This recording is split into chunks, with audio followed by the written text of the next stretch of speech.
السلام عليكم ورحمة الله وبركاته. بسم الله الرحمن الرحيم.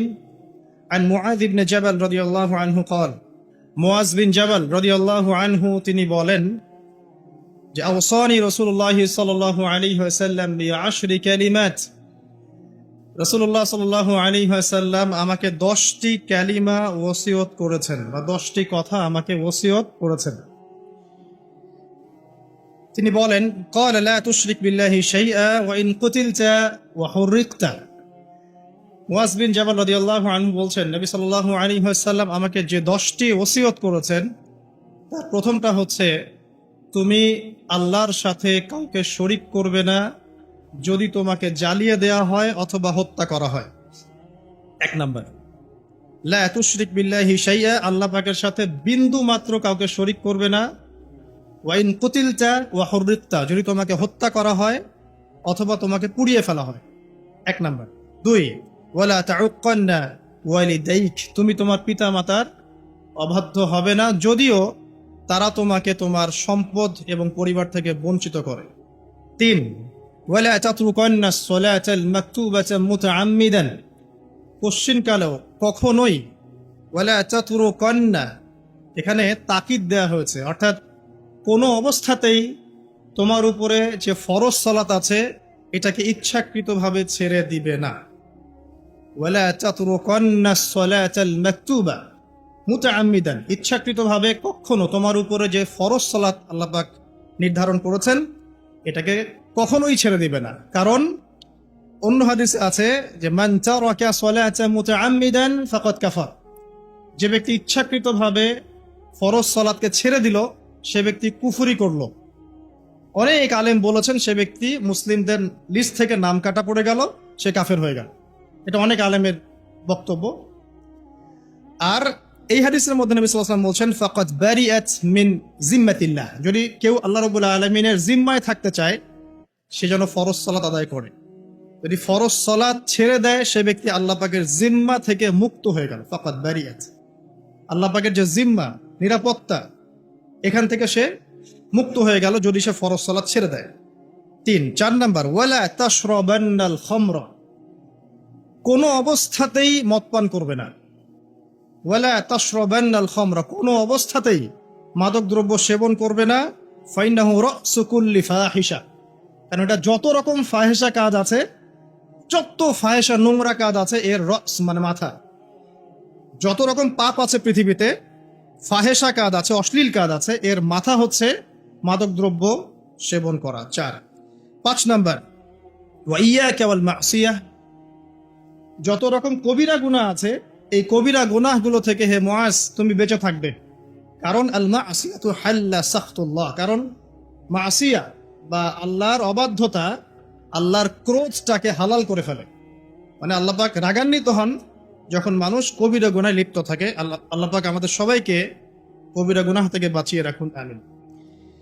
6, ওয়া ইয়াকা ওয়াল ফিরার মিনাস সাহফি ওয়া ইন হালাকান নাস, যুদ্ধের মাঠ থেকে কখনো পালিয়ে যাবে না হে মুআজ, যদি দেখো তোমার জীবদ্দশায় মুসলিমদের সাথে কুফফারদের জিহাদ হচ্ছে, যুদ্ধ হচ্ছে, তাহলে যুদ্ধের মাঠ থেকে কখনো পালিয়ে যাবে না। ওয়া ইন হালাকান নাস, যদি সমস্ত মানুষ ধ্বংস হয়ে যায়, সবাই ধ্বংস হয়ে যায়, তারপরেও হে মুআজ তুমি যুদ্ধের মাঠ থেকে পালিয়ে যাবে না। এটা 6। 7, ওয়াইদা আসাবান নাসু মাউতুন ওয়া আনতা ফীহিম ফাসবুত, যদি দেখো যে তুমি এমন একটা জনগোষ্ঠীর মধ্যে আছো যেখানে মহামারী দেখা দিয়েছে, যদি দেখো যে এমন একটা অবস্থায় তুমি আছো যে মানুষের মধ্যে মহামারী দেখা দিয়েছে আর তুমি সেখানেই অবস্থান করছো, ফাসবুত, তাহলে সেখানেই থাকো, এখান থেকে অন্য কোথাও যেও না।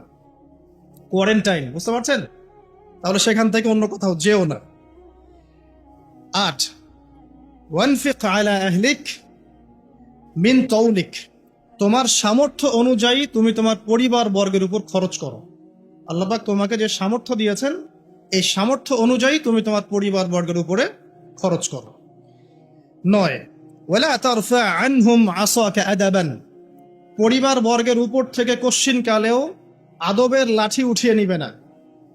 পরিবার বর্গের উপর থেকে কোশ্চিনকালেও কখনোই শাসন বা আদবের লাঠি উঠিয়ে নিবে না। বুঝতে পারছেন কথা? আচ্ছা। 10, ওয়া আখিফহুম ফিল্লাহ, এবং পরিবার বর্গকে সব সময় আল্লাহর ভয় দেখাতে থাকবে। শেষের তিনটা হচ্ছে পরিবার সংক্রান্ত, সামনের গুলো আলাদা আলাদা। শেষের তিনটাই কিন্তু পরিবার সংক্রান্ত। 8, 9, 10। এক, পরিবার বর্গের উপর খরচ করো সামর্থ্য অনুযায়ী, তোমার সামর্থ্য অনুযায়ী। 9, কখনোই পরিবার বর্গের উপর থেকে শাসনের লাঠিটাকে উঠিয়ে নিবে না। আর 10, তুমি পরিবার বর্গকে আল্লাহর ভয় দেখাতে থাকবে। এই 10টা নসিহত ও ওসিয়ত নবী করিম সাল্লাল্লাহু আলাইহি ওয়াসাল্লাম মুআজ বিন জাবাল রাদিয়াল্লাহু আনহুকে স্পেশালি করেছেন।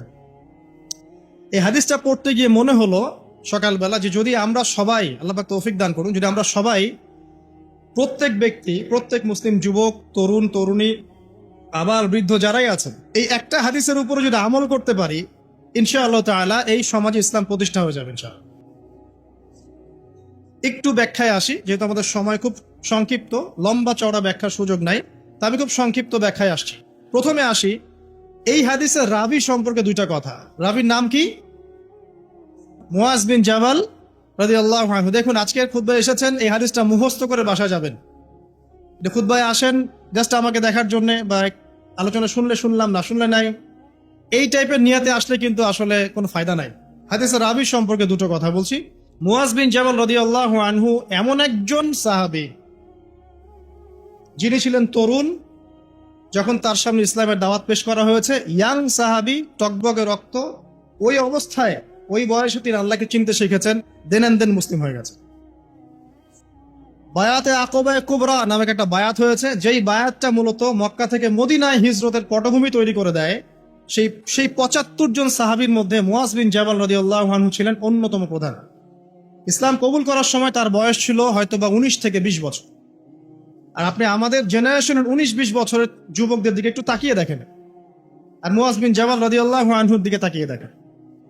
6 জন সাহাবী ছিলেন স্পেশাল, যারা নবী সাল্লাল্লাহু আলাইহি ওয়াসাল্লামের ওহী লেখক ছিলেন, অর্থাৎ কুরআন সংকলন করতেন, হাদিস সংকলন করতেন। তার মধ্যে একজন হচ্ছেন মুআজ বিন জাবাল রাদিয়াল্লাহু আনহু। তিনি ছিলেন জাহেদ। জাহেদ মানে হচ্ছে দুনিয়া বিমুখ। দুনিয়া নিয়ে তার এত পেরেশানি ছিল না, টেনশন ছিল না। এখনকার যুবকদের মেইন চিন্তা কি? দুনিয়া না? স্ট্যাটাস, চাকরি, বাড়ি, গাড়ি, সুন্দরী বিবি, এই তো। মুআজ বিন জাবাল একজন জাহেদও ছিলেন। জাহেদ মানে বলা হয় দুনিয়া বিরাগী। দুনিয়াকে তিনি প্রয়োজন মনে করতেন, এর ভিতর ডুবে থাকতেন না কখনো, অথচ তিনি একজন তরুণ মানুষ ছিলেন। একটা হাদিস এসেছে, হালাল হারামের মধ্যে এই উম্মতের সর্বাধিক জ্ঞান যাদেরকে দেওয়া হয়েছে, তার মধ্যে মুআজ বিন জাবাল রাদিয়াল্লাহু আনহু একজন। তিনি 18 হিজরিতে ইন্তেকাল করেছেন, এবং তিনি অত্যন্ত সুদর্শন ছিলেন, চমৎকার বাগ্মী ছিলেন, মানে খুব চমৎকার করে কথা বলতে পারতেন, জনগণকে বোঝাতে পারতেন। আল্লাহ পাক আমাদেরকে তার মধ্যে হওয়ার তৌফিক দান করুন, আমিন। এবং তিনি জাফর ইবনে আবি তালেব রাদিয়াল্লাহু আনহুর দিনী ভাই ছিলেন। মানে দিনী ভাই কেমন? যখন মুহাজির সাহাবীরা হিজরত করে মদিনায় গিয়েছে, তখন ওইখানকার সাহাবীদেরকে বলা হতো আনসার সাহাবী, যারা আওস এবং খাজরাজ গোত্রের ছিলেন। নবী সাল্লাল্লাহু আলাইহি ওয়াসাল্লাম মদিনায় প্রথমে মসজিদে নববী নির্মাণ করলেন, এরপর সামরিক প্রশিক্ষণ, অর্থনৈতিক ভিত্তি শক্ত করা, ইহুদিদের সাথে মদিনা সনদ এবং মুসলিমদের মধ্যে ভ্রাতৃত্বের বন্ধন স্থাপন করলেন। এক সাহাবীর সাথে আরেক সাহাবীর দিনী ভাই সম্পর্ক করলেন। মুআজ বিন জাবাল রাদিয়াল্লাহু আনহু ছিলেন জাফর বিন আবি তালেব রাদিয়াল্লাহু আনহুর দিনী ভাই। আর জাফর বিন আবি তালেব রাদিয়াল্লাহু আনহু ছিলেন নবী সাল্লাল্লাহু আলাইহি ওয়াসাল্লাম আপন চাচাতো ভাই আলী রাদিয়াল্লাহু আনহুর ভাই। জাফর রাদিয়াল্লাহু আনহু আবিসিনিয়ায় ওই যে বাদশা নাজাশী, তার সামনে সূরা মারিয়াম তেলাওয়াত করেছিলেন, যার তেলাওয়াত শুনে, জাফর রাদিয়াল্লাহু আনহুর তেলাওয়াত শুনে বাদশা নাজাশীর চোখ দিয়ে দরদর করে পানি পড়তে শুরু করে, এবং পরবর্তীতে ওই খ্রিস্টান বাদশা ইসলাম কবুল করেন, আলহামদুলিল্লাহ। আর জাফর রাদিয়াল্লাহু আনহুকে বলা হয় কি? দুই ডানাওয়ালা বলা হয় এই কারণে, জাফর রাদিয়াল্লাহু আনহু মোতার যুদ্ধে শহীদ হয়েছেন। মুসলিমদের মাত্র 3000 সৈন্য, আর মোতার যুদ্ধে কুফারদের, রোমকদের 2 লক্ষ সৈন্য। এটা কি যুদ্ধ হয়? কোনোভাবে সম্ভব? ওই যুদ্ধে নবী সাল্লাল্লাহু আলাইহি ওয়াসাল্লাম 3 জনকে সেনাপতি করেছেন, যে আব্দুল্লাহ বিন রওয়াহা যদি ইন্তেকাল করে, যায়েদ ইবনে হারেসা যদি ইন্তেকাল করে, তাহলে জাফর ইবনে আবি তালেব যদি ইন্তেকাল করে বা শহীদ হয়, তাহলে তোমরা তোমাদের মধ্য থেকে একজনকে আমির বানিয়ে নিও, একজনকে নেতা বানিয়ে নিও। তো 3 জনই আলহামদুলিল্লাহ এই যুদ্ধে শহীদ হন, এবং জাফর রাদিয়াল্লাহু আনহুর 2 হাত কেটে পড়ে যায়। প্রথমে তার 1 হাত কেটে যায়, ডান হাত, তিনি বাম হাত দিয়ে যুদ্ধ করতে থাকেন। তখন বাম হাত কেটে পড়ে যায়, তখন তিনি এই ডানা, এই বাহু দিয়ে পতাকাটে বুকের মধ্যে আঁকলে রেখেছিলেন। তারপরে কাফেররা তাকে শিরচ্ছেদ করে, এভাবে তার ইন্তেকাল হয়, শাহাদাত বরণ করেন। এবং নবী সাল্লাল্লাহু আলাইহি ওয়াসাল্লাম মদিনা থেকে বলছিলেন যে জাফর 2জন ফেরেশতার কাঁধে ভর দিয়ে আমাকে সালাম দিয়ে চলে গেল। নবী সাল্লাল্লাহু আলাইহি ওয়াসাল্লাম বলছিলেন জাফর রাদিয়াল্লাহু আনহুকে এই 2টা কাটা হাতের বিনিময়ে আল্লাহ পাক জান্নাতে 2টা পাখা দিয়েছেন। এই জন্য তাকে বলা হয় 2 ডানাওয়ালা বা 2 বাহুওয়ালা। জাফর রাদিয়াল্লাহু আনহুর দিনী ভাই ছিলেন কে? মুয়াজ বিন জাবাল রাদিয়াল্লাহু আনহু। সবচেয়ে বড় কথা হচ্ছে মুয়াজ বিন জাবাল রাদিয়াল্লাহু আনহু একদিন বসে আছেন, নবী সাল্লাল্লাহু আলাইহি ওয়াসাল্লাম নিজে তার হাত ধরলেন। চিন্তা করেন, নবী সাল্লাল্লাহু আলাইহি ওয়াসাল্লাম নিজে মুয়াজ বিন জাবাল রাদিয়াল্লাহু আনহুর হাত ধরলেন, ধরে বললেন, হে মুয়াজ, ওয়াল্লাহি আল্লাহর কসম, ইন্নী লা উহিব্বুকা, আল্লাহর কসম হে মুয়াজ, আমি তোমাকে ভালোবাসি। চিন্তা করতে পারবেন? হে মুয়াজ, আল্লাহর কসম আমি তোমাকে ভালোবাসি। কে বলছেন এই কথা? মুহাম্মদ সাল্লাল্লাহু আলাইহি ওয়াসাল্লাম। এবং এরপর তিনি বলছেন যে তুমি প্রত্যেক ফরজ নামাজের পরে এই দোয়াটা করা ছেড়ে দিও না। কোন দোয়া? আল্লাহুম্মা আইন্নি আলা যিকরিকা ওয়া শুকরিকা ওয়া হুসনি ইবাদাতি। বলেন আমার সাথে, আল্লাহুম্মা আইন্নি আলা যিকরিক ওয়া শুকরিক ওয়া হুসনি ইবাদাতিক। প্রত্যেক ফরজ নামাজের পর হে মুয়াজ এই দোয়াটা করা ছেড়ে দিও না। বলার আগে বলছেন, মুয়াজ আমি তোমাকে আল্লাহর কসম ভালোবাসি। মুয়াজ বিন জাবাল রাদিয়াল্লাহু আনহু সেই সাহাবী যাকে নবী সাল্লাল্লাহু আলাইহি ওয়াসাল্লাম তার গাধার পিঠে বসিয়েছেন। সেই পিঠে বসিয়ে তিনি যাচ্ছেন, মাঝখানে কিছু কথাবার্তা বলছেন। যখনই বলছেন হে মুয়াজ, মুয়াজ বিন জাবাল বলছেন লাব্বাইক ওয়া সাআদাইক ইয়া নবী আল্লাহ। হে আল্লাহর রাসূল, আমি উপস্থিত, আমার পিতামাতা আপনার জন্য কোরবান হোক, বলুন। 3 বার বলার পর নবী সাল্লাল্লাহু আলাইহি ওয়াসাল্লাম বলছেন, হে মুয়াজ শুনে রাখো, তুমি কি জানো, হাল তাদরি, তুমি কি জানো, মা হাক্কুল্লাহি আলা ইবাদিহি ওয়া মা হাক্কুল ইবাদি আলা আল্লাহ, তুমি কি জানো যে আল্লাহর প্রতি বান্দার কি হক আছে আর বান্দার প্রতি আল্লাহর কি হক আছে? মুয়াজ বিন জাবাল রাদিয়াল্লাহু আনহু বলছেন, ওয়াল্লাহু ওয়া রাসূলুহু আ'লাম, আল্লাহ এবং তার রাসূল ভালো জানেন। তখন নবী সাল্লাল্লাহু আলাইহি ওয়াসাল্লাম বলছেন সাল্লাল্লাহু আলাইহি ওয়াসাল্লাম যে হাক্কুল্লাহি আলা ইবাদি, আল্লাহর প্রতি মানে বান্দার হক হচ্ছে যে আইয়াবুদুহু, বান্দা আল্লাহর ইবাদত করবে, ওয়ালা ইউশরিকু বিহি শাইআ, এবং বান্দা আল্লাহর সাথে কাউকে শরীক করবে। এটা আল্লাহর হক। আল্লাহ পাক আমাদের কাছে এটা পান, প্রাপ্যতার, যে আমরা শুধু আল্লাহর ইবাদত করব, তার সাথে কাউকে শরীক করব না। আর বান্দার প্রতি ওয়াহাক্কুল ইবাদি আল্লাহ, বান্দার উপর আল্লাহর হক মানে আল্লাহ পাকের দায়িত্ব বান্দার উপর হচ্ছে এই যে আল্লাহ ইউআযযিবু, যে আল্লাহ পাক বান্দাকে শাস্তি দিবেন না, আল্লাহ পাক বান্দাকে কোনো আযাব দিবেন না যদি বান্দা আল্লাহর সাথে কাউকে শরীক না করে। আল্লাহ ইউআযযিবু আল্লা ইউশরিকু বিহি শাইআ, যদি বান্দা আল্লাহর সাথে মানে কাউকে শরীক না করে, তাওহীদের উপর থাকে, শিরিক না করে, আল্লাহ পাকের এর দায়িত্ব যে ওই বান্দাকে আল্লাহ পাক আযাব দিবেন না। তখন মুয়াজ বিন জাবাল তিনি বলছেন রাদিয়াল্লাহু আনহু, আফালা উবাশশিরুন নাস, আমি কি এই কথাটা মানুষকে বলবো না? আমি কি মানুষকে সুসংবাদ দিব না?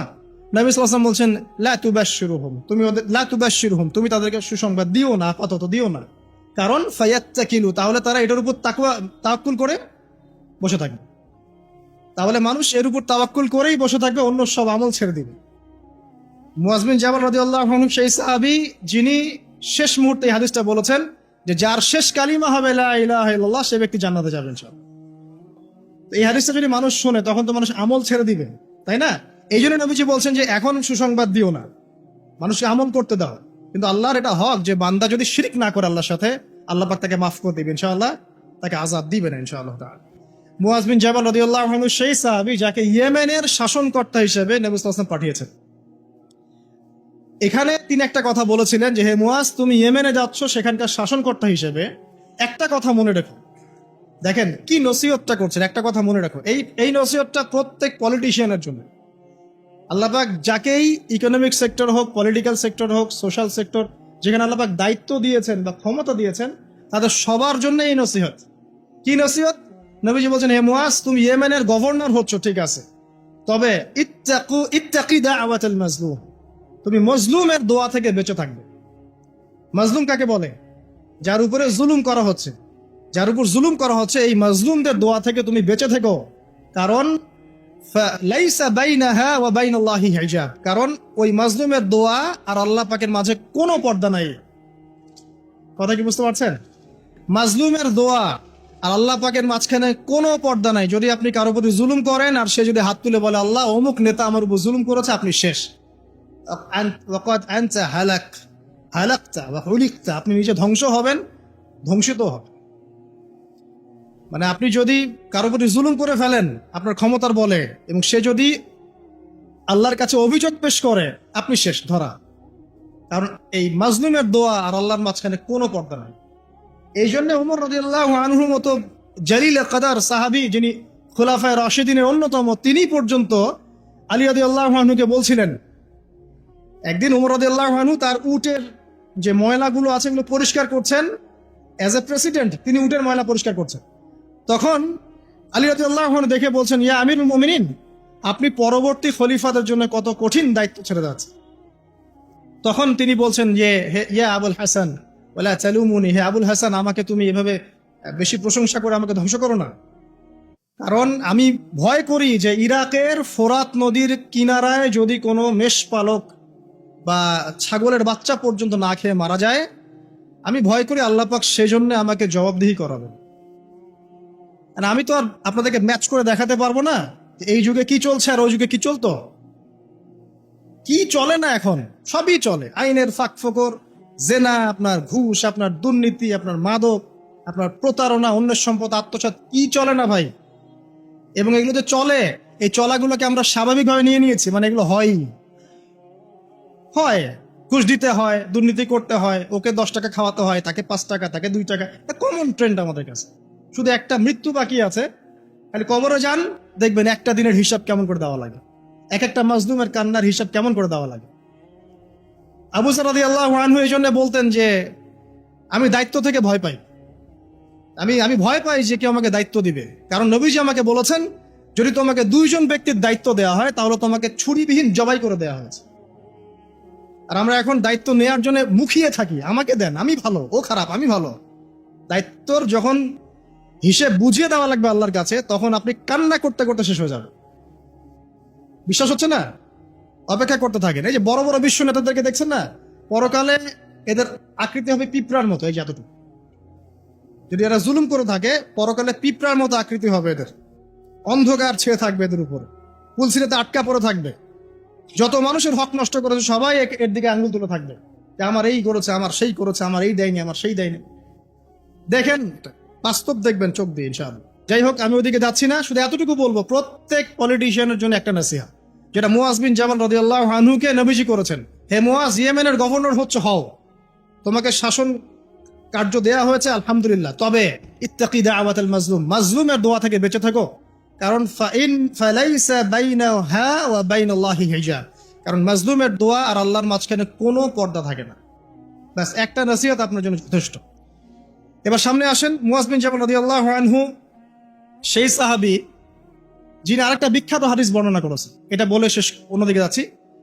সেটা হচ্ছে যে তিনি বলছেন, নবী সাল্লাল্লাহু আলাইহি ওয়াসাল্লাম একদিন আমাকে বললেন, যদি 2 জন ব্যক্তি শুধুমাত্র আল্লাহর জন্য পরস্পরকে ভালোবাসে, যদি 2 জন ব্যক্তি পরস্পরকে শুধু আল্লাহর জন্য ভালোবাসে, তাহলে এই 2 জন ব্যক্তিকে কিয়ামতের মাঠে নূর বা আলোর মিম্বর দেয়া হবে। এই যে মিম্বর দেখছেন, এরকম নূর বা আলোর মিম্বর দেওয়া হবে, যেটা দেখে শহীদগণ এবং নবীগণ ঈর্ষা করবে, কি আমলের কারণে তাকে এই মর্তবা দেয়া হলো। আমলটা কিন্তু মনস্তাত্ত্বিক আমল, বাহ্যিক কোন আমল না। কি আমল? আল্লাহর জন্য একজন আরেকজনকে ভালোবাসছে। এই ভালোবাসা আবার আপনাদের বয়ফ্রেন্ড গার্লফ্রেন্ড অ্যাফেয়ার্স না, আবার ওইটা বলেন না যে আমি তোমাকে আল্লাহর জন্য ভালোবাসি, এটা জিনা। আল্লাহর জন্য ভালোবাসা হালাল ভালোবাসা, যেটা বৈধ। তো দেখুন, এখন এই হাদিসের সংক্ষিপ্ত ব্যাখ্যা করে শেষ করছি। দেখুন, এখানে 10টা বিষয় বলা হয়েছে, 10টা বিষয় বলা হচ্ছে। 10টা বিষয় নিয়ে 10টা লেকচার দেওয়া সম্ভব। খুব সংক্ষেপে বলছি। 1 নম্বর, নবীজি বলেছেন ওয়ালা তুশরিক বিল্লাহি শাইআ। 1 নম্বর, তুমি আল্লাহর সাথে কাউকে শরীক করো না। ওয়াইন কুতিলতা ওয়া হুররিকতা, তোমাকে যদি জ্বালিয়ে দেয়া হয়, মানে আগুন দিয়ে আপনাকে জ্বালিয়ে দেওয়া হয়েছে, অথবা আপনাকে হত্যা করা হয়েছে, তারপরেও তুমি আল্লাহর সাথে শরীক করো না। এখানে একটা চমৎকার হাদিস মনে পড়ে গেল, যে একদিন 2 ব্যক্তি একটা গ্রামের মধ্য দিয়ে যাচ্ছে। এই হাদিসটা কিতাবুত তাওহীদ গ্রন্থের মধ্যে আছে। 2 জন ব্যক্তি একটা গ্রামের মধ্য দিয়ে যাচ্ছে, সেই গ্রামের মানুষরা মূর্তি পূজারী। তো ওদের পথ আটকে দিল, দিয়ে বললো যে তোমরা যেতে পারবে না সামনে যতক্ষণ না আমাদের এই দেবতার সামনে কিছু না কিছু উৎসর্গ করছো। ঠিক আছে? তো একজন বললো যে আমি কিচ্ছু দিতে পারবো না, কারণ আমি তাওহীদপন্থী মানুষ, আমি কিছুই দিব না, আমি কোনো মূর্তির সামনে কোনো নজর মানত পেশ করবো না। তখন তাকে চাপ প্রয়োগ করা হচ্ছে যে একটা মাছির দানা হলেও দিতে হবে। সে বললো আমি মাছির দানাও দিব না। তখন তারা সবাই মিলে তাকে ধরে হত্যা করলো। নবী সাল্লাল্লাহু আলাইহি ওয়াসাল্লাম বলছেন এই ব্যক্তি জান্নাতে চলে গেল। আর যে দ্বিতীয় বন্ধু, সেই বন্ধু বলছে আমার কাছে কিছু দেওয়ার নাই, তখন তাকে ফোর্স করা হচ্ছে একটা মাছি হলেও দিতে হবে। তখন সে একটা মাছি কুরবানি করলো, ওই স্ট্যাচুর জন্য একটা মাছি উৎসর্গ করলো। নবী সাল্লাল্লাহু আলাইহি ওয়াসাল্লাম বলছেন এই মাছিটা উৎসর্গ করার কারণে সে জাহান্নামে চলে গেছে। আমি কিভাবে বুঝাবো আপনাকে শিরক আর তাওহীদ কি জিনিস? মানে লা তুশরিক বিল্লাহি শাইআ মানে আপনার চিন্তার মধ্যে যাররা পরিমাণ শিরকি আকীদা থাকা যাবে না। আপনার কাজ আমল, আপনার আমলের মধ্যে যাররা পরিমাণ শিরক থাকা যাবে না। আপনার কথার মধ্যে যাররা পরিমাণ শিরকের ছোঁয়া থাকা যাবে না। এই তিনটা ক্ষেত্রেই মূলত শিরক হয়। হয় চিন্তায় হবে শিরক, না হলে কথায়, না হলে কাজে। চিন্তায় কেমন? এই যে কেউ মনে করছে যে আল্লাহ বলতে কেউ নাই, নাউযুবিল্লাহ। এই মহাবিশ্ব সৃষ্টি হয়েছে বিগ ব্যাং থেকে, কেউ সৃষ্টি করে নাই। তোমরা এগুলো পড়ো না সায়েন্সে? হ্যাঁ। তারপরে মহাবিস্ফোরণের মধ্য দিয়ে অটোমেটিকলি এটা এভাবেই সৃষ্টি হয়ে গেছে। পৃথিবী ঘুরছিল, প্রথমে উত্তপ্ত ছিল, তারপরে আস্তে আস্তে ঠান্ডা হলো, পরে হঠাৎ করে ওখানে প্রাণ চলে আসলো। হ্যাঁ, তারপরে কোথা থেকে জানি মানুষ আসলো, তারপর মানুষ গাছের ছাল বাকল করে থাকতো, বন জঙ্গলে ঘুরতো আর পশু শিকার করতো। সব বোগাস কথাবার্তা, মিথ্যা কথাবার্তা। এগুলো একটা কথার সাথে কোরআন সুন্নাহর কোনো মিল নাই। এই প্রত্যেকটা কথা পশ্চিমা সভ্যতা থেকে এখানে আসছে। এই প্রত্যেকটা কথা কোরআন সুন্নাহ বিরোধী। মানুষ না কখনো গাছের ছাল পাতা পরে ছিল, আর না কখনো বন্য প্রাণীর মতো জীবনযাপন করত। মানুষ সৃষ্টির শুরু থেকেই সভ্য ছিল। আল্লাহ রাব্বুল আলামিন আদম আলাইহিস সালামকে কি নগ্ন করে পৃথিবীতে পাঠিয়েছিলেন? তাকে পোশাক দিয়েছেন, তাকে জীবন উপকরণ শিক্ষা দিয়েছেন, ওহীর জ্ঞান দিয়েছেন, এবং এই পৃথিবীতে চলার জন্য যা যা প্রয়োজন সবকিছু আল্লাহ রাব্বুল আলামিন তাকে ওহীর মাধ্যমে শিক্ষা দিয়েছেন। সভ্যতা শুরু হয়েছে একজন নবী দ্বারা। সে নবীর নাম কি? আদম। প্রত্যেক যুগে যুগে সভ্যতা এগিয়ে গেছে নবীদের দ্বারা। আর এখন আমাদের এই সমাজবিজ্ঞান বইগুলোতে পড়ানো হয় সভ্যতা শুরু হয়েছে রোমকদের দ্বারা, গ্রিকদের দ্বারা, পশ্চিমাদের দ্বারা, তাই না? এর বাইরে কিচ্ছু নাই। ফিলোসফি পড়েন, ফিলোসফির প্রত্যেকটা বই এরকমই লেখা আছে।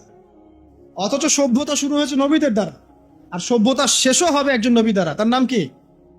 ঈসা আলাইহিস সালাম। এবং তিনি অচিরে আগমন করবেন ইনশাআল্লাহ তাআলা। সেটা হতে পারে 100, 200, 300 বা 500 বছরের মধ্যে, আল্লাহু আ'লাম। কিন্তু সভ্যতা শেষ হবে একজন নবীর হাতে। তো যাই হোক, এই প্রতিটা কথাই যেমন আল্লাহ বলতে কেউ নাই, বা আল্লাহর সাথে আরো ইলাহ আছে নাউযুবিল্লাহ, বা পৃথিবী মহাবিশ্ব আল্লাহ সৃষ্টি করেন নাই, বিগ ব্যাং থেকে সৃষ্টি হয়েছে, চিন্তাগত শিরক। শিরক এমনও শিরক আছে এখন, আধুনিক শিরক, যে বিজ্ঞান কোনো কিছুকে প্রমাণ করলে মানুষ বিশ্বাস করে, বিজ্ঞান প্রমাণ না করলে মানুষ বিশ্বাস করতে চায় না। বিজ্ঞান বলছে এই ছবি এত বছর আগের, মানুষ বিশ্বাস করে। আল্লাহ পাক বলছেন যে এরকম কোটি কোটি বছর আগে মানুষ বলতে কিছুই ছিল না, মানুষের অস্তিত্বই ছিল না, পরে মানুষকে আল্লাহ পাক সৃষ্টি করলেন। হ্যাঁ, তারপর নাম শেখালেন, জান্নাতে রাখলেন, পরে সেখানে পরীক্ষা নেওয়া হলো, দুনিয়াতে পাঠালেন। মানুষ বিশ্বাস করতে চায় না। বিজ্ঞান যদি বলে যে জান্নাত বলে কিছু আছে, মানুষ বিশ্বাস করবে। নাসা যদি বলে জাহান্নাম বলতে কিছু আছে, মানুষ বিশ্বাস করবে। তো কোরআনে বলা আছে জান্নাত জাহান্নামের কথা, মানুষ বিশ্বাস করতে চায় না। নাস্তিকরা বলে এগুলো মৌলবাদী কথাবার্তা। ধর্মান্ধ নাকি আপনি? ধর্মান্ধ নতুন শব্দ এসেছে। অন্ধভাবেই ধর্ম পালন করতে হয়। ধর্মকে নাজিল করেছেন আল্লাহ পাক। আমি কি আল্লাহর চাইতে বেশি বুঝি? তাহলে আমি যদি আল্লাহর ইচ্ছার সামনে নিজেকে আত্মসমর্পণ করে দেই, তাহলে তো আমি ধর্মান্ধই হলাম। তো সমস্যা কোথায়? তো ধর্মান্ধ না হলে আপনি ইসলাম পালন করবেন কেমন করে? আল্লাহর চেয়ে কি আপনি বেশি দেখতে জানেন? আল্লাহর দৃষ্টির চেয়ে কি আপনার দৃষ্টি বেশি প্রখর? আল্লাহ পাক যেটা দেখছেন, যেটা ওহী করেছেন, আমি চোখ বন্ধ করে সেটা পালন করছি, তো আমি তো অন্ধভাবেই ধর্ম পালন করব নাকি? কথা বুঝতে পারেন নাই? ইসলামের মৌলিক যে বিষয়গুলো, সালাত, কালিমা, সওম, যাকাত, হজ, এগুলো মৌলিক না? ইসলামের মৌলিক বিষয়গুলো মেনে চলাই তো মৌলবাদ। ইসলামের মৌলিক বিষয়গুলোকে মেনে চলবো বলেই তো আমি মৌলবাদী। আর যদি মৌলিক বিষয় না মানেন, নামাজ মানি না, কালিমা মানি না, যাকাত মানি না, তাহলে আপনি তো ইসলাম মুসলিম থাকছেন না। তাহলে মুসলিম হতে হলে তো আপনাকে মৌলবাদী হতেই হচ্ছে। কোন শব্দকে কিভাবে তাওয়িল করে আল্লাহ ভালো জানে। তো কোরআন এবং সুন্নাহ অন্ধভাবেই মানতে হবে। এখানে যা আছে এটাই চূড়ান্ত, এর বাইরে কোনো সত্যের উৎস নাই। হ্যাঁ, কোরআন সুন্নাহর সাথে যদি কোনো কিছু মিলে যায়, সেটা মানতে আমাদের কোনো আপত্তি নাই। হোক সেটা সায়েন্স বা দর্শন বা যুক্তি বা যে কোনো কিছু। কোরআন সুন্নাহর সাথে যাই মিলে যাবে মানতে কোনো আপত্তি আছে? নাই। কিন্তু কোরআন সুন্নাহর সাথে যেটা মিললো না সেটা কি আপনি মানতে পারবেন? তাহলে কোরআন এবং সুন্নাহকে আপনাকে এভাবেই মানতে হবে, চোখ বন্ধ করে কোরআন সুন্নাহ মানতে হবে। আর আল্লাহ পাক আমার চেয়ে অনেক বেশি ভালো বোঝেন আমার জন্য ভালো কোনটা, তাহলে আল্লাহ পাকের ভালো আমি চোখ বন্ধ করে মানবো না? ডাক্তারের কাছে গিয়েছেন, আপনার মনে করেন অনেক বড় রোগ হয়েছে, অনেক ডাক্তার দেখাচ্ছেন, সলভ হচ্ছে না। এর একজন বড় ডাক্তারের খবর পাওয়া গেল যিনি মাদ্রাসা থাকেন, কথার কথা, সেখানে গেলেন, আপনাকে টেস্ট দিলেন। আপনি তো জিজ্ঞাসা করতে যাচ্ছেন না যে এই টেস্ট কেন দিচ্ছেন, ওই টেস্ট কেন দিচ্ছেন, এই ওষুধ কেন দিলেন, ওই ওষুধ কেন দিলেন, এই প্রেসক্রিপশন কেন। ডাক্তার যা বলছে আপনি অন্ধভাবে নিচ্ছেন না? নাকি আপনার ডাক্তারের এইসব টেস্টগুলো নিজে করার ক্ষমতা আছে?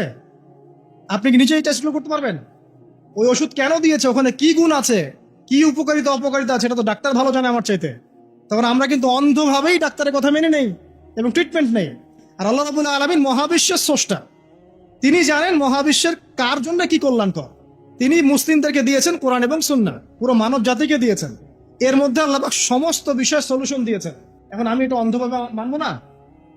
নাকি আল্লাহকে চ্যালেঞ্জ করবো যে কেন এটা দিলেন, কেন নামাজ পড়তে বললেন, কেন রোজা রাখতে বললেন, কেন হজ করতে বলছেন? সবকিছুর কারণ আছে নিঃসন্দেহে, কিন্তু সব কারণ ব্যাখ্যা করার মতো জ্ঞান কি আমার আছে? আমার জ্ঞান কি আল্লাহর চেয়ে অসীম, না আল্লাহ পাকের জ্ঞান অসীম? তাহলে আল্লাহ পাকের জ্ঞান যেহেতু অসীম, এই অসীম জ্ঞানের অধিকারী একজন সত্তার কাছে আত্মসমর্পণ করবো, এটাই তো ইসলাম, এটাই তো মৌলবাদ, এটাই তো অন্ধত্ব। তাহলে এইসব শব্দগুলো দিয়ে মুসলিমদেরকে ডমিনেট করার কোনো মানে হয় না, এবং এই শব্দগুলোর অপপ্রয়োগটা চেঞ্জ করতে হবে। এটা হচ্ছে মিডিয়ার মধ্য দিয়ে একটা ইসলামপন্থীদের এগেইনস্টে আদর্শিক একটা আঘাত। এইসব শব্দগুলো যারা উচ্চারণ করছে এরাও শিরক করছে। সূরা তওবা পড়ে দেখেন, এইভাবে ইসলামকে টিটকারি করাটাকে আল্লাহ রাব্বুল আলামিন কুফরি বলেছেন। ইসলামকে এভাবে টিটকারি করার কোনো সুযোগ নাই। প্রতিটা ফান্ডামেন্টাল আমাকে চোখ বন্ধ করেই মানতে হবে, এর মধ্যে নিঃসন্দেহে আমার জন্য কল্যাণ আছে। আর কিছু কিছু বিষয়ে আমি ব্যাখ্যা করার মতো জ্ঞান রাখবো, কিছু রাখবো না। যেগুলো আমি রাখবো না সেগুলো নিয়ে এত বাড়াবাড়ি করার কিছু নেই, হয়তোবা সেই লেভেলে আমার জ্ঞান পৌঁছায়নি এখন। আল্লাহ পাক বোঝার তৌফিক দেখ। বলছিলাম চিন্তাগত শিরক, দেখেন সায়েন্স যেটা প্রমাণ করে সেটা আমরা মেনে নেই, যেটা প্রমাণ করে না সেটা আমরা মানতে চাই না। এই যে একটা শিরক, চিন্তাগত শিরক, এখন এই আধুনিক শিরকে আমরা ভুগছি। এগুলো আধুনিক আরো অনেক শিরক আছে। আল্লাহ রাব্বুল আলামিন কোরআনে একটা বিষয় হালাল করেছেন, আমরা এটাকে হারাম করে নিচ্ছি। আল্লাহ পাক কোরআনে একটা হারাম করেছেন, আমরা দেদারসে হালাল করে নিচ্ছি। এই যে আল্লাহ পাকের হালালকে হারাম করা, হারামকে হালাল করা, এটা বর্তমান যুগের, বর্তমান এই বিশ্বের আধুনিক শিরক। এটাও শিরক। সূরা তাওবার 31 নম্বর আয়াত পড়ে দেখেন। এই নয় যে এরকম শিরকে যারা লিপ্ত থাকবে তাদেরকে হত্যা করতে হবে, বিষয়টা এমন নয়, কিন্তু তারা শিরক করছে, তারা কুফরি করছে। আরো আছে ব্যাপার, এই যে কেউ চিন্তা করছে আল্লাহ ছাড়া কেউ আমার দোয়া কবুল করতে পারে, আল্লাহ ছাড়া কেউ আমার উপকার করতে পারে, আল্লাহ ছাড়া কেউ নাউজুবিল্লাহ আমার অপকার করতে পারে, আল্লাহ ছাড়া কেউ জীবন দিতে পারে বা মৃত্যু দিতে পারে, আল্লাহ ছাড়া কেউ সন্তান দিতে পারে, ইত্যাদি ইত্যাদি। মানুষ চিন্তা করছে না? অনেকে দেখি হাতের মধ্যে কিছু পড়ছে এবং তার বিশ্বাস এটা খুলে ফেললে তার ক্ষতি হবে, আছে না? অনেকে টিয়া পাখি দিয়ে ভাগ্য পরীক্ষা করছে না? অনেকে যে রাশিফল দিয়ে ভাগ্য পরীক্ষা করছে না? আগামীকাল কি হবে একদম স্পেসিফিকলি বলে দিচ্ছে, যেটাই হবে। এই যে বিষয়গুলো, এগুলো সবই কিন্তু শিরকের মধ্যে অন্তর্ভুক্ত। ভবিষ্যৎ সম্পর্কে কিছু বলতে হলে বলতে হবে আল্লাহু আ'লাম বিস-সাওয়াব, আল্লাহ পাক ভালো জানেন। তবে আপনি এস্টিমেট করতে পারেন, সেটা অন্য বিষয়। আলামাতুস সাআ নিয়ে কথা বলা হচ্ছে, কিয়ামতের সায়েন্স, এই সায়েন্সগুলো আসবে। এই সাইনগুলো যখন আসবে তখন বুঝে নিতে হবে যে কিয়ামত নিকটবর্তী, কিন্তু কেউ বলতে পারবে না এক্স্যাক্টলি কত সালে, কত মাসে, কত বছরে কিয়ামত হবে। আল্লাহু আ'লাম বিস-সাওয়াব। তো এরকম চিন্তাগত প্রচুর শিরক আছে, প্রচুর শিরক। এগুলো জানার জন্য আপনারা কিতাবুত তাওহীদ নামে একটা গ্রন্থ আছে, পড়তে পারেন। 2 নম্বর আমলগত শিরক। দেখেন আমলগত অনেক শিরক আছে। কিরকম? এই যে কেউ আল্লাহ ছাড়া কাউকে সিজদা করছে, আল্লাহ ছাড়া কারো কাছে দোয়া করছে, আল্লাহ ছাড়া অন্য কারোর কাছে নজর করছে, মানত করছে। হ্যাঁ, অনেকে দেখা যায় যে কবরে গিয়ে গরু জবাই করছে, খাসি জবাই করছে না? মৃত ব্যক্তির সন্তুষ্টি অর্জন করার চেষ্টা করছে। এই যে কাজগুলো আছে আপনার কর্মগত শিরক, এগুলোর মধ্যে লিপ্ত থাকলেও কিন্তু এই মুআজ বিন জামাল রাদিয়াল্লাহু আনহু হাদিস থেকে আমরা আসলে শিক্ষা নিতে পারি নাই, এখান থেকে বাঁচতে পারছি না। আরেকটা আছে কথার মধ্যে শিরক। কিরকম? অনেকে দেখা যায় বিভিন্ন রকম কথা বলে ফেলি, এমন এমন কিছু কথা বলি যেগুলো আসলে শিরকের পর্যায়ে চলে যায়। যেমন কি এই যে আমরাই সমস্ত ক্ষমতার অধিকারী, শিরক। যদি বলি যে আমরা এই বিশ্বের নিয়ন্ত্রণ, শিরক। যদি বলি যে বৈষয়িক জীবনে আমরা যা ডিল করব সেটাই, এখানে ধর্মের কোনো ঢোকার কোনো স্বাধীনতা নাই, শিরক। অর্থনীতি নিয়ে কথা বলতে গেলে যদি বলেন যে ইকোনমিক লাইফে আমরা ভালো মন্দ যা বুঝি এটাই। এখানে মৌলবাদী কোনো কনসেপ্ট ঢুকানো যাবে না, কোনো ধর্মান্ধ কনসেপ্ট ঢুকানো যাবে না, ধর্মকে এখানে আনা যাবে না, শিরক। ইভেন আপনি পলিটিক্স করছেন, সেখানে যদি বলেন যে এখানে আমি যা বুঝি তাই, এখানে ধর্মের কোনো অনুপ্রবেশ নাই, শিরক। আপনি ধর্মকে 5 পয়সা দাম দেননি এখানে, অথচ ইসলামে প্রতিটা বিষয়ের হেদায়েত ছিল, আপনি নেন নাই। যদি বিশ্ব যারা ডিল করছে এখনকার, এরা যদি বলে যে আমরাই বিশ্বের হর্তাকর্তা, ভাবখানা তো ওইটাই, বিশ্বের হর্তাকর্তা তারাই এখন। কিভাবে এক দেশের সাথে আরেক দেশের যুদ্ধ লাগানো যাবে, কিভাবে আরেক দেশে অস্ত্র বিক্রি করা যাবে, কিভাবে ওইখানে মহামারী ছড়ানো যাবে, কিভাবে শান্তিপূর্ণ মুসলিম রাষ্ট্রের মধ্যে একটা সন্ত্রাসী ইস্যু সৃষ্টি করা যাবে, কিভাবে ইকোনমিক স্যাংশন দেওয়া যাবে, একটা দেশকে কেমন করে ডমিনেট করা যায়, এগুলোই চিন্তা সারাদিন। বিশ্বটাকে এখন নিয়ন্ত্রণ করছে বদ শ্রেণীর কিছু মানুষ, পাপী, বদ এবং ফাসেক, মুশরিক এবং কাফের টাইপের কিছু মানুষ, এবং এরা সারা বিশ্বটাকে ধ্বংস করে ফেলে যায়। এখানে না আছে কোনো মানবতা, না আছে কোনো আল্লাহ রাব্বুল আলামিনের ঐশী কোনো গ্রন্থ, কোনো বিধান, না আছে কোনো সাম্য, না আছে কোনো বাকস্বাধীনতা, না আছে কোনো মুসলিমদের অধিকার, না আছে শিশুদের কোনো অধিকার, না নারীদের কোনো হিজাবের অধিকার, কিছুই নাই। পুরো বিশ্বটাকে এখন শয়তানি দাসত্বের মধ্যে নিয়ে আসা হয়েছে। এই সব কিছু শিরকের অন্তর্ভুক্ত। এর আল্লাহ পাকের বিধানের 5 পয়সা পরোয়া করে না। আর যে ব্যক্তি আল্লাহ পাকের বিধানের 5 পয়সা দাম দেয় না, নিজের মন গড়া বিধান দিয়েই পুরো বিশ্ব পরিচালনা করে, এগুলো শিরকি কনসেপ্ট। এই সমস্ত মানুষকে একদিনের মধ্যে আল্লাহ পাক যদি ধ্বংস করে দেন, আল্লাহ পাকের যাররা পরিমাণ ক্ষতি হবে না। আর এই সমস্ত মানুষকে যদি একসাথে আল্লাহ পাক উল্টা করে এই আপনার জাহান্নামে নিক্ষেপ করেন, আল্লাহ পাকের কিচ্ছু যায় আসবেন না। এই জন্যই একটা হাদিস বলে রাখি, কিয়ামতের মাঠে 1999 জন মানুষকে আল্লাহ পাক জাহান্নামে দিবেন। দেখে নিন, কিয়ামতের দিন 1999টা মানুষকে আল্লাহ পাক জাহান্নামে দিবেন, দেখে নিন, নাউযুবিল্লাহ। আর 1% মানুষ জান্নাতে যাবে। এই কথা শোনার সাথে সাথে সাহাবায়ে কেরাম রাদিয়াল্লাহু আনহুম ভয়ে কাঁপতে শুরু করলেন। নবী সাল্লাল্লাহু আলাইহি ওয়াসাল্লাম বললেন, তোমরা দুশ্চিন্তা করো না, কারণ জান্নাতীদের মধ্যে আমার উম্মতের সংখ্যাই হবে সবচেয়ে বেশি। কিভাবে যাবে? ওই যে ব্যক্তি তার আমল নামায় কোনো শিরক নাই, আল্লাহ পাক তাকে মাফ করে দিবেন ইনশাআল্লাহ। আল্লাহ পাক বলেছেন, যত বড়ই পাপ করুক না কেন, আল্লাহ পাক যে কোনো পাপ মাফ করতে পারেন যদি আমল নামায় শিরক না থাকে। কিন্তু এখনকার বিশ্বের প্রতিটা সেক্টরে শিরক আছে, আপনি ভালো করে চোখ দিয়ে দেখেন। পড়াশোনাতেও শিরক আছে, লেখাপড়ার মধ্যেও শিরকি আকীদা ঢুকিয়ে দেওয়া হয়েছে। অর্থনীতি, ওগুলো পলিটিক্স টলিক্স তো বাদ, ওগুলো তো আগেই শেষ। এখন পড়াশোনার মধ্যেও শিরক ঢুকিয়ে দেওয়া হয়েছে, ধর্মের মধ্যেও শিরক ঢুকিয়ে দেওয়া হয়েছে। শিরক থেকে বাঁচা খুবই ডিফিকাল্ট। এই জন্য নবী সাল্লাল্লাহু আলাইহি ওয়াসাল্লাম এখানে বলছেন, তোমাকে জ্বালিয়ে দেওয়া হয় বা হত্যা করা হয়, শিরক করো না কখনো।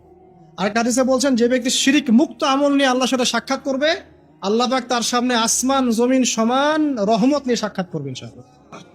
মানে ধরে নেন, এটা ধরে নেন যে আপনি যদি শিরক না করেন, যে কোনো পাপ আল্লাহ আপনাকে মাফ করতে পারে, যে কোনো পাপ, এবং ইনশাআল্লাহ আপনি একদিন না একদিন জান্নাতে যাবেনই যাবেন ইনশাআল্লাহ। তবে শিরক থেকে বেঁচে থাকতে হবে, এটা খুবই ডিফিকাল্ট। আল্লাহ পাক তৌফিক দান করুন, আমিন।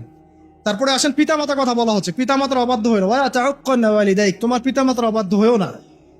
এখানে একটা কথা স্পষ্ট যে পিতামাতার সাথে শেষ জামানায় দাস দাসীর মতো আচরণ করা হবে, এটা হাদিসে এসেছে। আমরা এখন এগুলোর প্রমাণ দেখতে পাচ্ছি। সন্তান মাকে হত্যা করছে, কোনো কোনো ক্ষেত্রে সন্তান বাবাকে হত্যা করছে, সম্পত্তির জন্য বাপ মাকে বৃদ্ধাশ্রমে রেখে আসছে, অনেক ঘটনাই ঘটছে। তবে এখানে ইসলামের বিধান চিরায়ত যে পিতা মাতা যদি কাফেরও হয়, তারপরেও পৃথিবীতে তার হক তাকে দিতে হবে, তার অধিকার তাকে দিতে হবে, তার ভরণ পোষণ, তার সম্মান, তার মর্যাদা তাকে দিতেই হবে।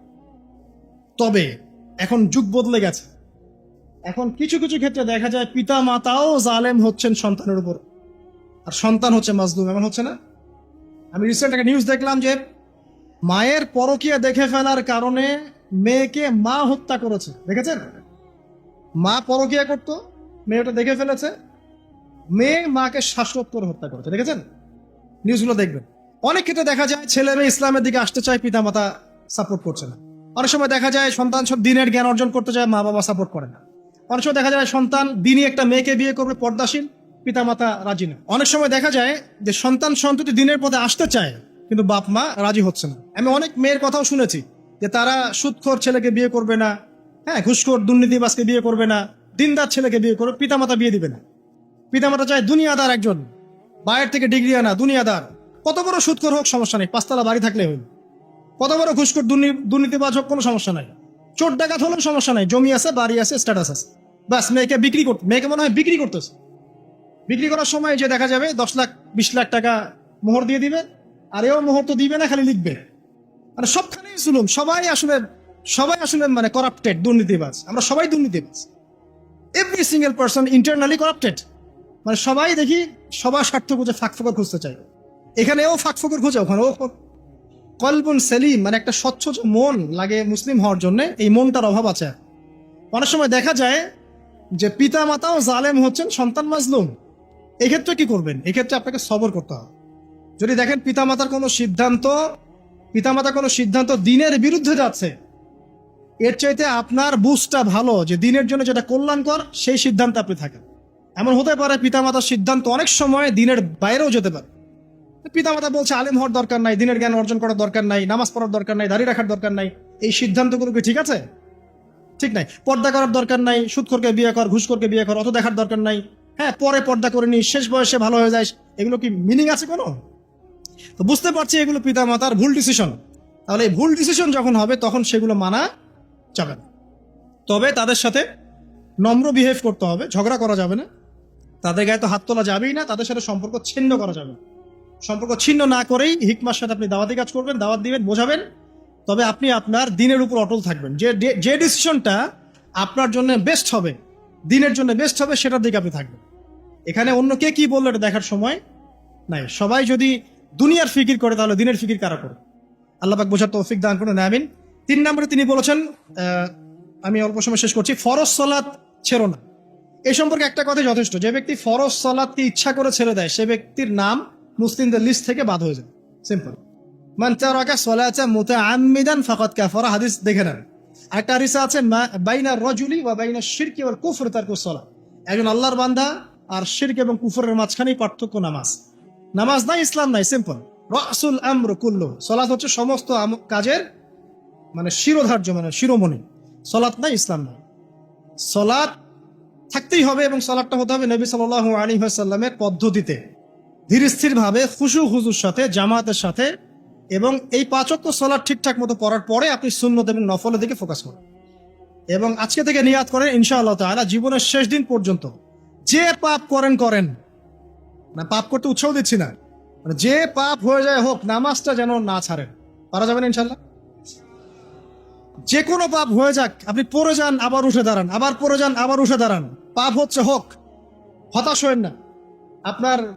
আপনি হয়তো নেশা ছাড়তে পারছেন না, অ্যাফেয়ার ছাড়তে পারছেন না, সুদ ছাড়তে পারছেন না, নামাজে ধরে থাকেন, নামাজ লেগে থাকেন, নামাজটাকে শক্ত করে ধরে থাকেন। ইনশাআল্লাহ দেখবেন নামাজ আপনার সমস্ত পাপ থেকে আপনাকে বাইরে নিয়ে আসবেন ইনশাআল্লাহ। নামাজ এই ক্ষমতা আছে, অতএব নামাজটা ছাড়েন। আল্লাহ পাক তৌফিক এনায়েত করুন। 4 নম্বরে বলেছেন যে ওয়ালা তাশরাবান্নাল খামরা, কোশ্চিন কেন মাদক দ্রব্য সেবন করুন। এটা নিয়ে আর কি বলবো বলেন? আপনারা আরো ভালো জানেন মাদক দ্রব্যের কি অবস্থা এখন। দুইটা জিনিস রেয়ার এখন এই সমাজে, দুইটা জিনিস খুব রেয়ার। এক, কুমারী মেয়ে খুঁজে পাওয়া খুব রেয়ার। ঠিক আছে, ছাকনি দিয়ে ছাকলেও দেখবেন কুমারী মেয়ে খুঁজে পাচ্ছেন না। জন্ম যখন হবে তখন বুকিং দেওয়া লাগবে। হ্যাঁ, এমন সময় চলে আসছে এখন না, বাচ্চা কাচ্চা কচি কাচ্চা মেয়েগুলো 8, 9, 10-এ পড়ে নাই, শেষ। বিশ্বাস হচ্ছে না? দেখেন, বাস্তবতা দেখবেন, আরো দিন যাক, দেখতে থাকেন। তারপরে এমনিই তো যখন একটু বড় হয় তখন তো পর্দার বালাই নাই। ও তো মানে সে প্রত্যেকজন ভাবছে যে একজন সে একজন হিরোইন। ঠিক আছে, আর যদি কোনো মেয়ে বুঝে ফেলে যে সে একটু সুন্দর, তাহলে ওকে আর কে হাত দেয়? কোনো মেয়ে যদি বুঝে ফেলে যে একটু সুন্দর, তাহলে ওকে আর কে পায়? ওর চলাফেরা দেখলে মনে হবে দুনিয়াটাই সবকিছু, পরকাল বলে কিছু নাই। দুনিয়াতে ওই আছে, আর কেউ নেই। ভাবটা এরকম। আর যারা আরো বড় বড় ইন্ডাস্ট্রিতে গেছে, ফিল্ম ইন্ডাস্ট্রি বলেন, মিউজিক্যাল ইন্ডাস্ট্রি বলেন, ফ্যাশন, বিউটি কন্টেস্ট, এইসব জায়গায় যারা চলে গেছে, তাদের কার কত পার্সেন্টের সতীত্ব আছে একটু খোঁজ নিয়ে দেখেন। যাদেরকে তোমরা ফলো করছো এবং যাদের পোস্টার ছবি লাগিয়ে রাখছো ঘরের মধ্যে, এদের কত পার্সেন্টের সতীত্ব আছে দেখো, খোঁজ নিয়ে দেখো। দুইটা জিনিস খুব রেয়ার, যতদিন যাবে আরো রেয়ার হয়ে যাবে। পবিত্র কুমারী মেয়ে খুঁজে পাওয়া খুব রেয়ার, এখন খুব রেয়ার। আর 2 নাম্বার, এমন ছেলে খুঁজে পাওয়া খুব রেয়ার, এমন যুবক যে কখনো সিগারেট খায় নাই বা কোনো মাদক দ্রব্য সেবন করে। ম্যাক্সিমাম ছেলে পেলেই স্মোক করে এবং এটাকে ফ্যাশন মনে করে। স্মোক করতে করতে করতে এক পর্যায়ে গিয়ে দেখা যায় ফেন্সিডিল, তারপরে আবার গাঁজা, আবার ইয়াবা, এক পর্যায়ে হিরোইন, আরো বড় বড় কত মাদক আসছে এখন নতুন। ওই যে প্রায় সীমান্ত অঞ্চলে রেট দেওয়া হয়, বিজিবি রেট দেয়, আর মাদক ধরে না, দেখেন না? নতুন মাদক, নামও শুনি না এরকম মাদক। তো এগুলোর উদ্দেশ্যটা কি আসলে? এই জেনা আর জেনা বলেন, ব্যভিচার বলেন আর মাদকই বলেন, এই সব কিছুর উদ্দেশ্যটা হচ্ছে মুসলিম তরুণ তরুণীদেরকে আল্লাহর পথ থেকে সরিয়ে দেওয়া, এক কথা। যখন কেউ মাদক দ্রব্যের সাথে সংশ্লিষ্ট থাকবে এবং জেনার সাথে সংশ্লিষ্ট থাকে, বেপর্দার সাথে সংশ্লিষ্ট থাকে, তখন কিন্তু মুসলিম সমাজের মধ্যে নামাজি ব্যক্তির সংখ্যা কমে যায়, আলেমদের মানে দিনী এলেম অর্জনকারী প্রজন্মের সংখ্যা কমে যায়, বেপর্দামি বেড়ে যায়, ধর্ষণ বেড়ে যায়, পরকীয়া বেড়ে যায় এবং বুদ্ধি প্রতিবন্ধী প্রজন্ম গড়ে ওঠে। এই প্রজন্মটা কি আগামী দিনে ইসলামের পতাকা বহন করতে পারবে? বলেন তো, যার মধ্যে ইমানের কোনো তেজই নাই, ইসলামের কোনো ফিকির নাই, আল্লাহর হালাল হারামের কোনো পরোয়া নাই, এই কি ইসলামের জন্য কিছু করতে পারবে? আর আমরা পৃথিবীতে আসছি কেন? দিনের জন্য কিছু করার জন্য, দিন পালন করার জন্য এবং দিনটাকে আল্লাহর জমিনে বিজয়ী করার জন্য। তাহলে দেখেন, যুবকদের প্রতি আগ্রাসনের মূল কারণ হচ্ছে, পিছনের কারণটা হচ্ছে আপনাকে আল্লাহর পথ থেকে এরা সরিয়ে ফেলতে চাচ্ছে। করছে কারা? পশ্চিমারা। ওরা পুরো পরিকল্পিতভাবে এই কাজগুলো করছে মুসলিম বিশ্বের মধ্যে। এবং এমন একটা মুসলিম কান্ট্রি এখন খুঁজে পাওয়া যায় না যেখানে জেনা ঢুকে যায় নাই, পর্নোগ্রাফি ঢুকে যায় নাই, মাদক ঢুকে যায় নাই, সবখানে ঢুকে গেছে। সুদূর প্রসারী 100 বছরের পরিকল্পনা ছিল ওদের। ওই অটোম্যান এম্পায়ারদেরকে ধ্বংস করার পর থেকে 100 বছরের প্ল্যান ছিল ওদের একটা। এই প্ল্যানে ওরা এখন 100% সফল। আর আমাদের এগুলো কোনো মাথা ব্যথাই ছিল না, কারণ আমরা বিরিয়ানি খাচ্ছিলাম, হালুয়া রুটি শ্যামাই খাচ্ছি, খোরমা খাচ্ছি, বাসায় গিয়ে ঘুমাচ্ছি। আল্লাহ পাক বোঝার তৌফিক দেখ।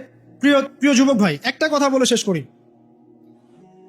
যে কারণেই মাদকের কাছে যান, হতাশা হোক, চাকরি পাচ্ছেন না বলেন, পারিবারিক চাপ বলেন, বন্ধুদের পাল্লায় বলেন, বা ফ্রাস্ট্রেশন যেটাই বলেন, কোনো কিছুই এই পৃথিবীতে স্থায়ী না।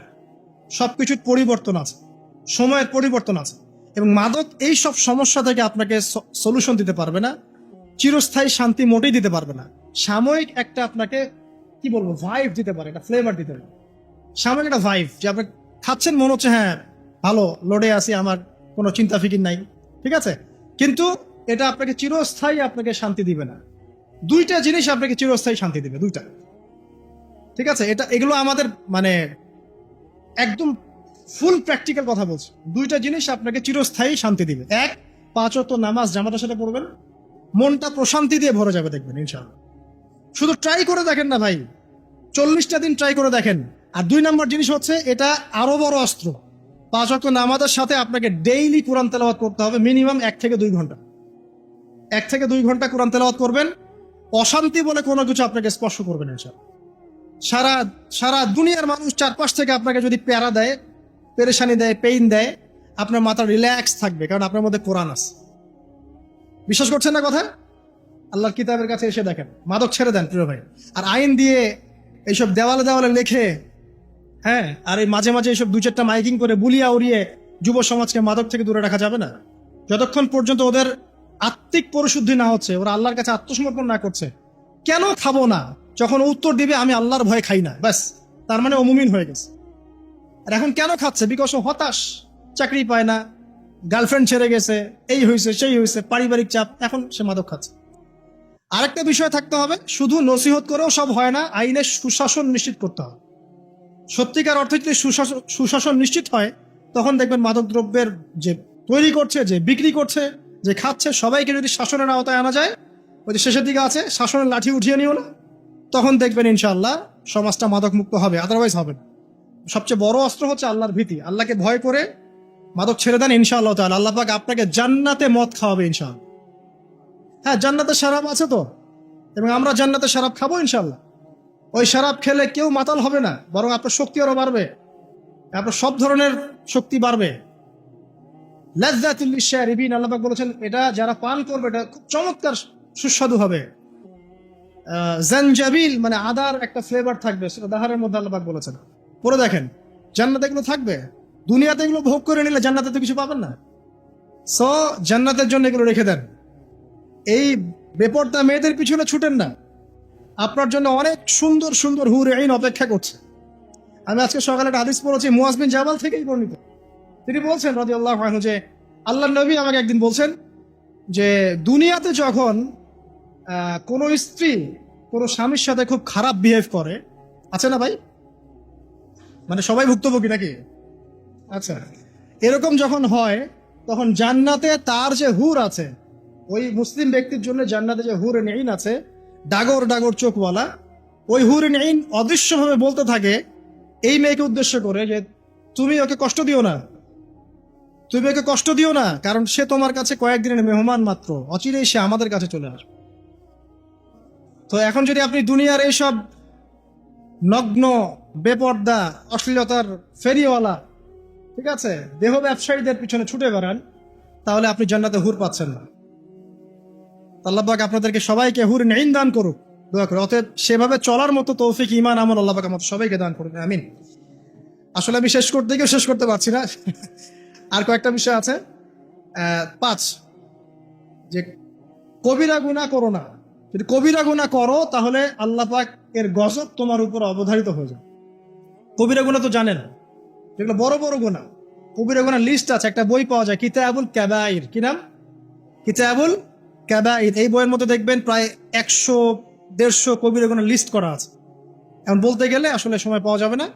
তো যত বড় বড় কবিরা গুনাহ আছে, চুরি বলেন, ডাকাতি বলেন, জেনা বলেন, এই যে ধর্ষণ বলেন, গীবত বলেন, অপবাদ দেয়া বলেন, হ্যাঁ, মাদকদ্রব্য সেবন ইত্যাদি, সমস্ত গুনাহ থেকে আমাদেরকে বেঁচে থাকার চেষ্টা করতে হবে। হয়তো একবার আমরা পারবো না, কিন্তু চেষ্টা চালিয়ে যেতে হবে ইনশাআল্লাহ। আস্তে আস্তে আস্তে আস্তে আমরা ইনশাআল্লাহ যত পরিণত হব, যত বয়স হবে, যত ম্যাচিউরড হব, তত গুনাহ থেকে বেঁচে থাকতে পারবো ইনশাআল্লাহ তাআলা। আল্লাহ পাক তৌফিক এনায়েত করুন। আর গুনাহ থেকে দূরে না থাকতে পারলে আল্লাহ পাক তার উপর গজব অবধারিত হয়ে যায়, আল্লাহ পাক রাগ হন তার উপর। 6 তিনি বলছেন, নবী সাল্লাল্লাহু আলাইহি ওয়াসাল্লাম, যদি তোমার জীবদ্দশায় মুসলিম এবং কাফেরদের মধ্যে ব্যাটল হয়, যদি হয়, না হলে আবার জোর করে লাগানোর দরকার নেই। মিডিয়া দেখেন না, জোর করে যুদ্ধ লাগায় দেয়। মানে চীন আর তাইওয়ানের সম্পর্ক আছে, মানে মহড়া চলছে, মিডিয়ার ভাইব দেখলে মনে হয় যে যুদ্ধ লেগে গেছে। এই ক্ষেপণাস্ত্র চালালো, এই এটা করলো, এই সেটা করলো, মানে ও নিজেই লাগাই দিবে যুদ্ধ লাগার আগেই। তো এই ভাইবগুলো থেকে দূরে থাকেন। তো যদি তোমার জীবদ্দশায় দেখো যে কুফার এবং মুসলিমদের মধ্যে একটা ব্যাটল হচ্ছে এবং তুমি সেখানে উপস্থিত আছো, তাহলে সেখান থেকে পালিয়ে যেও না। যদি সমস্ত মানুষও হালাক বা ধ্বংস হয়ে যায়, তবুও পালিয়ে যাও। তো ওইটা তো অনেক বড় স্কেল। এখন কি ইসলামের জন্য তো দিনের জ্ঞান অর্জন করা যায়, তাই না? ইসলামের জন্য আমল করা যায়, ইসলামের জন্য একটা পরিবার গড়া যায়, সন্তানদেরকে মানুষ করা যায়, একটা মসজিদ করা যায়, একটা মাদ্রাসা করা যায়, হ্যাঁ, সমাজ কল্যাণমূলক কাজ করা যায়, দিনের এলেম মানুষকে শেখানো যায়। মানে আল্লাহ দিন প্রচার প্রসার এবং প্রতিষ্ঠার অন্তর্ভুক্ত বিষয়। এখান থেকেও তো আমরা সরে আসছি। এখান থেকে কেউ সরে আসে, সে কি ওই অবস্থায় নিজেকে ঠিক রাখতে পারবে? তো নিজের কথা দিয়ে, নিজের আপনার কলম দিয়ে, নিজের কি বলবো, আপনার জান দিয়ে, আপনার মাল দিয়ে, আপনার সময় দিয়ে, শ্রম দিয়ে আল্লাহর পথে এই যে স্ট্রাইভ করা, এই প্রতিটা বিষয় আল্লাহর দিন প্রতিষ্ঠার ক্ষেত্রে সহায়ক। এখানে যদি আমরা পিছু পা হই, তাহলে বড় বড় ক্ষেত্রে আমরা কিছু করতে পারবো। এরপরে নবী সাল্লাল্লাহু আলাইহি ওয়াসাল্লাম বলেছেন যে যদি মহামারী আসে এবং তুমি তাদের মধ্যেই থাকো, পালিয়ে যেও না। এটা কোয়ারেন্টাইন। কারণ তুমি যখন অন্য কোনো জায়গায় চলে যাবে, ওরাও তখন ওই ভাইরাসের শিকার হবে। তার মানে মহামারী আসবে, এটাও বোঝা যাচ্ছে। এবং শেষ জামানায় মহামারী কিন্তু বাড়বে, এবং এটা একটার পর একটা আসতেও থাকতে পারে। আর সব মহামারী মানে যে আল্লাহ পাকের গজব হিসেবে ধরে নেওয়া যায় এমনটাও নয়। অনেক বিষয় আছে যেগুলো ম্যানুফ্যাকচার, যেগুলো মানুষ ইচ্ছা করেই ছড়ায়, এমনও আছে। আর ওয়ার্ল্ডকে লিড করে এমন কিছু মানুষ যারা ইন্টারনালি করাপ্টেড, যাদের একটা সুদূর প্রসারী খারাপ নিয়ত আছে বিশ্বকে কেন্দ্র করে। বিশ্বে একটা যুদ্ধ লাগানোর খুব পয়তারা চলছে আর কি। যে কোনো উপায় হোক, একটা সভ্যতা চাচ্ছে যে বিশ্বটার মধ্যে একটা পারমাণবিক যুদ্ধ লাগিয়ে দেওয়া যায়। ঠিক আছে, মানে কি উদ্দেশ্য এটা পরে বুঝবেন। যখন দেখবেন ইসরায়েল সারা বিশ্বকে শাসন করছে, তখন বুঝবেন উদ্দেশ্য সফল। এখন আমি ওইদিকে যাচ্ছি না, তবে এটা উদ্দেশ্য তাদের আছে। এই জন্যই তারা পারমাণবিক শক্তিধর কান্ট্রিগুলোকে উস্কানো শুরু করেছে একজনের আরেকজনের বিরুদ্ধে। তো যদি মহামারী আসে এবং তুমি তাদের মধ্যেই থাকো, পালিয়ে যেও না, ওখানেই থেকো। কারণ যদি একজন ব্যক্তি মুমিন হয়, মহামারীতে মৃত্যুবরণ করে, নবী সাল্লাল্লাহু আলাইহি ওয়াসাল্লাম বলছেন সে ব্যক্তি শহীদের দরজা পাবে ইনশাআল্লাহ।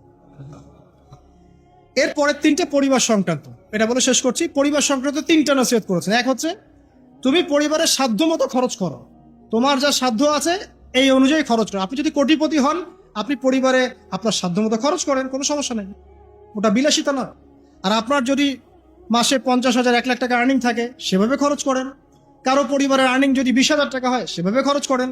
মানে সাধ্যের বাইরেও যাওয়ার দরকার নাই, আবার অতিরিক্ত কৃপণতাও প্রদর্শন করার দরকার নাই। মধ্যম পন্থা আপনি খরচ করবেন আপনার সাধ্য মতো। আর এখন সাধ্য মতো খরচ করার সুযোগ কোথায়? ঘরে ঘরে তো সব মাশাআল্লাহ এমন এমন স্ত্রীদেরকে নিয়ে আসছেন যে পাশের বাড়ির আপাদের গুলো দেখে দেখে আসবে, এসে আপনাকে বলবে যে অমুকের তো ওইটা দেখলাম, তমুকের তো ওইটা দেখলাম, তুমি তো আমার বিয়ের পর থেকে কিছু দিতে পারলাম। ঠিক আছে, তো বুঝাবেন। একটা বিষয় বলি, আমি খুব মানে এটা ফিল করি যে আসলে স্ত্রীদের সাথে কঠোর হয়ে কোনো লাভ নেই। বিয়ে তো করে ফেলেছেন, এখন বিয়ে করাটা যত সহজ, মুক্ত হওয়া এত সহজ না। ঠিক আছে, একবার করে ফেললে ব্যাস করে ফেলছেন, সারা জীবন এখন টানতে হবে। ঠিক আছে, ইল্লা মাশাআল্লাহ, কারণ পরিবার ধ্বংস হয়ে যাওয়ার চাইতে অ্যাটলিস্ট একসাথে থাকাটা উত্তম। এটা ইসলাহু খাইর, যেটা ইসলাম সেটা উত্তম। আর একবারে যখন কোনো অবস্থায় টেকা যায় না, তখন না ইসলামে একটা বিচ্ছেদের ব্যাপার আছে, ডিভোর্সের একটা ব্যাপার আছে। কিন্তু নারী জাতিটাকে আল্লাহ পাক এমনভাবে সৃষ্টি করেছেন, ইনশাআল্লাহ ফ্যামিলি নিয়ে আমি একদিন লেকচার দিব, সেদিন বলবো ইনশাআল্লাহ ডিটেলস, যে আপনি যত কঠোর হবেন তত বেঁকে বসবেন। আপনি যত কঠোর হবেন তারা বেঁকে বসবে। তাদের সাথে এত বেশি কঠোর হয়ে কোনো ফায়দা নাই। কিভাবে ডিল করতে হবে একটা সূত্র বলে, আপনি আপনার মেয়ের প্রতি যেমন, আপনার যেটা মেয়ে থাকে 5 বছর বয়স, 10 বছর বয়স, 2 বছর বয়স, একটা মেয়ের সাথে আপনার সম্পর্ক কেমন? খুব মিষ্টি সম্পর্ক। ও 1000টা ভুল করলে আপনি কি কোলে তুলে নেন, আদর করেন, তাই না? ভালোবাসেন। জেদ করলে আপনি ঠান্ডা মাথা সবর করেন। ওই মেয়ের সাথে কি আপনার সম্পর্ক কখনো বিচ্ছেদ হয়? হয় না। কিন্তু মেয়েরা অনেক জ্বালাতে পারে, ছোট বাচ্চা 8-10 বছর, 5 বছর খুব জ্বালাচ্ছে, কিন্তু আপনি কিন্তু সবর করেন, আপনি ওর চাহিদা পূরণ করেন, ওকে কিনে দেন, এটা কিনে দেন, ওটা কিনে দেন, বুঝান, হ্যাঁ আদর করেন। এইভাবে যদি আপনি স্ত্রীর সাথে থাকতে পারেন, আপনি ফ্যামিলি লাইফে হ্যাপি। আর যদি অন্য কোনো পলিসিতে যান, খুব কঠোরতা আরোপ করেন, হ্যাঁ বয়কট করেন, কথাবার্তা বন্ধ, খাওয়ার দাওয়ার বন্ধ, এই বাসা চলে গেল ব্রিফকেস নিয়ে, আপনি আবার এখানে, এগুলো চলতে থাকলে আপনি না দিনের কাজ করতে পারবেন আর না দুনিয়ার কাজ করতে পারবেন। তো এখানে সবর ছাড়া কোনো নসিহত নেই, মানে সবরই সবর, ধৈর্যের চূড়ান্ত পরীক্ষা দেওয়া লাগবে এখানে। আর দুনিয়াতে যদি এভাবে একটু কষ্ট করে চলতে পারেন, জান্নাতে হুর অপেক্ষা করছেন স্যার। ঠিক আছে, তো একটা রাতে মেয়ের মতো করে মেশেন, মানে আপনার মেয়ের সাথে আপনি যেমন, আপনার ছোট্ট ছেলে সন্তানের সাথে আপনি যেমন, এভাবে একটু ডিল করেন, তাহলে দেখবেন যে আপনি স্ত্রী মাশাআল্লাহ ওর চেয়ে ভালো মানুষই থাকবে না তখন, এবং তার কাছে আপনার চেয়ে ভালো কোনো মানুষই থাকবে না। ঠিক আছে, আল্লাহ পাক পরিবারগুলোকে সুখী করুন, দোয়া করি। কারণ পরিবারের ভাঙনটা এখন খুব বেশি হচ্ছে, প্রায় পরিবারে ডিভোর্স এবং পরকীয়া। এখান থেকে দূরে থাকতে হলে আমাদেরকে কিছু ইসলামিক মোটিভেশন দরকার আছে। আল্লাহ পাক আমাদেরকে বোঝার তৌফিক এনায়েত করুন, আমিন। এক পরিবারে ব্যয় সাধ্যমতো করুন। শেষের 2টা নবীজি বলেছেন, আদবের লাঠি উঠিয়ে নিও না। আদবের যে লাঠিটা আছে এটা পরিবার থেকে উঠিয়ে নিও না, কারণ পরিবারের শাসন বলে একটা কথা থাকতে হবে। সবকিছু যদি আপনি একদম ওপেন করে দেন সবার জন্য, যা ইচ্ছা তাই করুক, তাহলে আপনার মূল্য থাকবে না, আপনার কথাকে কেউ দাম দিবে না। আপনি আপনার ওয়েট হারাবেন, পরিবারের মধ্যে অশ্লীলতা, ফায়েশা, বেপরদামি, দুনিয়াদারি ঢুকে যাবে। আর একবার ঢুকে গেলে আপনি খুব সহজে বের করতে পারবেন না। তাই শাসনের লাঠিটা থাকবে পরিবারে। আর সর্বশেষটা হচ্ছে তাদেরকে আল্লাহ পাকের ভয় দেখাতে হবে, কারণ আল্লাহর ভয় সবকিছুর কেন্দ্র। যার মধ্যে আল্লাহর ভয় একবার ঢুকে গেছে, তাকে আর শাসন করা লাগবে? শাসন করা লাগবে না। কিন্তু যার মধ্যে একবার আল্লাহর ভয় ঢুকে যাবে, সে অটোমেটিকলি আল্লাহর পথে চলবে ইনশাআল্লাহ। আমরা দোয়া করি আল্লাহ পাক আমাদের সবার পরিবারকে জান্নাতি পরিবার রূপে কবুল করে নিন, আমিন। আমাদের পরিবার বর্গকে আল্লাহ পাক হেদায়েত দান করুন, আমাদেরকে পরিবারের জন্য সাধ্যমতো ব্যয় করার তৌফিক দান করুন। পরিবারের মধ্যে যারা আমরা বাবা মা, ভাই বোন, স্ত্রী সন্তান আছি, সবার মাঝে একটা হৃদ্যতা, ভালোবাসার বন্ধন আল্লাহ পাক তৈরি করুন। যদি আল্লাহ না করুক, যদি আমাদের মধ্যে মহামারী ছড়িয়ে পড়ে, তাহলে সেখানে সবর করা তৌফিক আমাদেরকে দান করুন আল্লাহ পাক।